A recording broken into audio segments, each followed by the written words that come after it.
这种基础是用钢筋混凝土组连成一片的，极大地增加了基础与地基的接触面积，降低了单位面积内土地承受的重量。既然地基说来这么重要，如果打不好会出现什么问题呢？中国规定的《工业与民用建筑地基基础设计规范》中规定，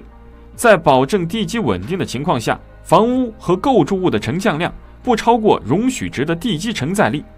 一般来说，房屋承降的最大允许值应控制在20毫米以内。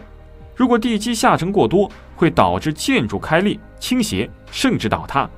1913年，加拿大特朗斯康谷仓在装了31822平方米谷物后，1小时内垂直沉降达30.5厘米，并在24小时里谷仓倾倒。事后调查发现，地基基础下方有16米厚的软粘土层，承载力为276千帕，